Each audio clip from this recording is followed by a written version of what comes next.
your eyes for a minute. Close your eyes for a second. All right, guys, I got 10 minutes to play before I pick up my daughter from school. Very quickly, thank you so much for coming on my channel. Like, if you haven't subscribed, again, please show some love by supporting our channel, Posh Farms. Subscribe, share this channel with your friends, tell them the interesting thing we do here. Let them subscribe and have a feel. With that said, if you do comment and like my video, you might get a shout out from me from our next commentary. Episode 10 of The Real Housewives of Beverly Hills just aired. My glasses is very foggy. I'm just gonna take it off. I might not be able to see properly. So episode 10 has just aired, and there wasn't a lot of talking point, okay? Basically, Sutton took the ladies to Augusta to, I don't know if it was some nostalgic type situation or to see if she can be able to marry her behavior on the show with her past, I guess. Because Rima, her mom, if you know, it's clearly they say apple doesn't fall far from the tree, and yes, Sutton, that's your mama. Now, before we get ahead of ourselves, let's just start with how the episode played out. First things first, Kaale and Dorit side by side with regards to their separation. It is quite clear now, I'm just saying, that one might not necessarily be for storyline while the other were not so sure, okay? The episode started by playing out past events between PK and Dorit. Obviously, the marriage has now, their situation has now disintegrated, you know, it's a lot messier. And it was funny that they did that, and very quickly showed us Kaale having to go to the gun range to learn how to shoot self-defense purposes with Mauricio in tow. Mauricio was there to give her support and I guess help her navigate her independence, okay? Whilst at the shooting range, they had like some very personal moments. Now, I don't know, is it me or is Kaale now sort of regretting the fact that they are separated, or are they really separated? Because they have so much emotions between these two. There is still love there. They have so much respect for each other.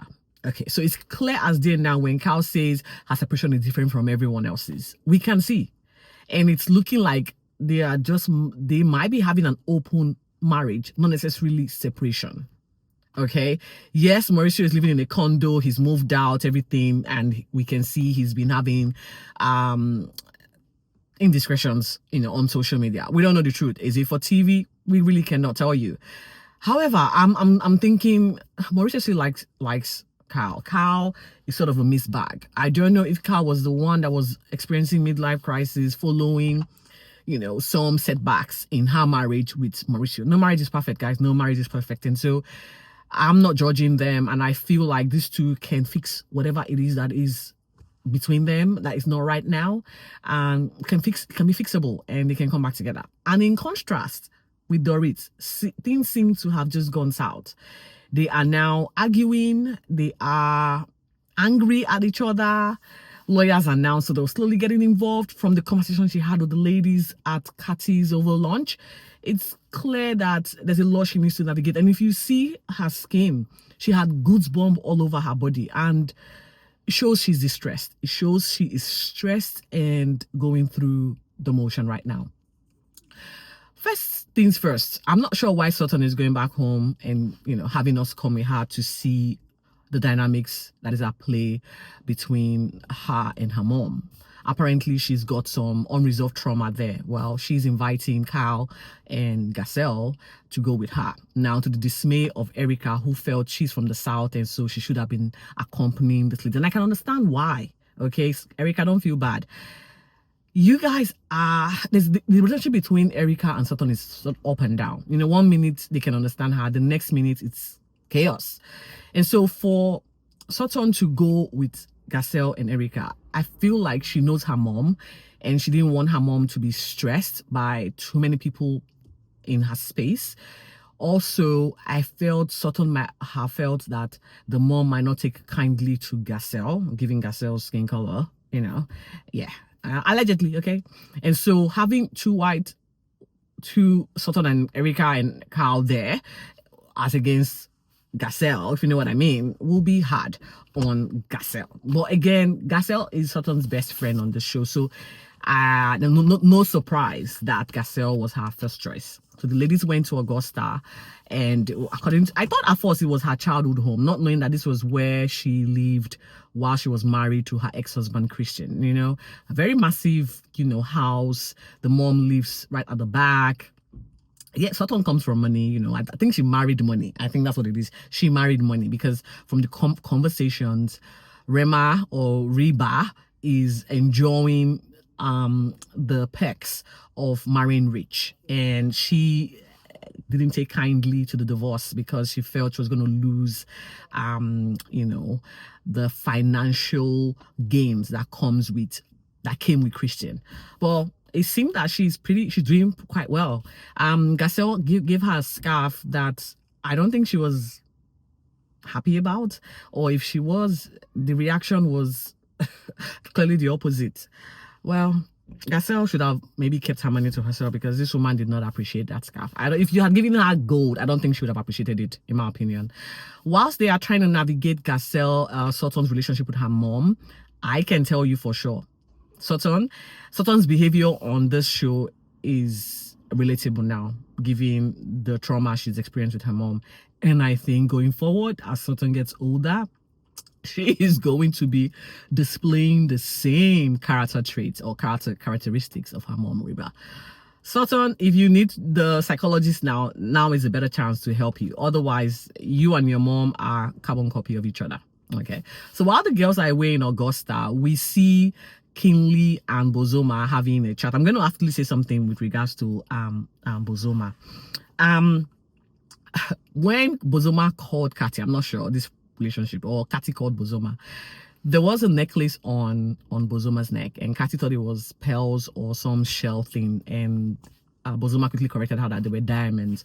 Now, I think both thought it was a shade. I don't think so. Katy doesn't see very well.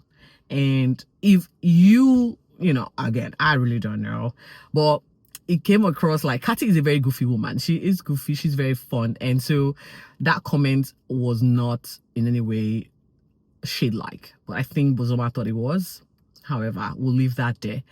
Kinley and Bozoma are having a good time. Now, I think, this is my opinion from this date, I think Bozoma wants to be married before getting pregnant, or wants a ring on it to, should I say, solidify the relationship. However, she is also confused as to her age and childbearing. Kinley has got no kids. She has one. Now, I'm just going to leave it there. Good luck to these two. I hope they can navigate the future. Now, and I hope Kinley will be happy if Bozoma is unable to carry because of her age. But I'm just going to put that out there. Now, whilst the girls were in Augusta, Katy invited the ladies for her limoncello, whatever, a lunch. And Bozoma, Dorit, Erika showed. At first, you could see they were salty about the trip that Sutton took with Kaale and Garcelle.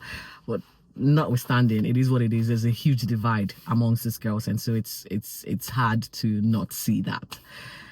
Bozoma wanted to know, and this was the part that I am not sure why Bozoma said it, but I wanted to know why Kaale has not taken on to her. Okay, if I don't have the answers to this, I'm sweating bullets, guys. If I don't have the answer to this, I'm going to say this. Bozoma, as much as you have tried, I don't know if you've tried, it's not on camera, we haven't seen any of these trials yet. I would say quite clearly, there is a saying that goes, the enemy of my friend is my enemy, okay? Or in this case with Kaale, the enemy of my enemy or my friend, whatever, it's the same. So Kaale is definitely not going to warm up to you. And I don't know if they've made an effort to actually get to know Kaale outside of Dorit's bosom, okay? It is quite hard because every time I see you, you are promoting Dorit. And so I don't think if I was Kaale, I want to open up to you. And that's just as clear as day. These two are not happy at each other. Now, they don't want to be close. I don't think Dorit would even be happy that you were close to, that you were trying to get to know Kaale. And if you think that Dorit is fine with that, good luck. You don't know Dorit very well. And then she wanted to know from Katy what she thinks about Kyle. And I love the way Katy's response were very controlled, very careful, very cautious, letting her know that Kyle is going through a lot and it takes a while for Kyle to open up. And just give it time, she will open up. And very quickly, the conversation went straight to Dorit, because this is where it ended for us. Dorit is now battling her partner, and I think it's quite clear that these two are it's not gonna end well, you know. And from Erika's solid advice, so like, get out now, this is looking messy. It appears PK is, you know, is 20 steps ahead of you, and this is all too familiar to me. And I would say, Dorit, I think so.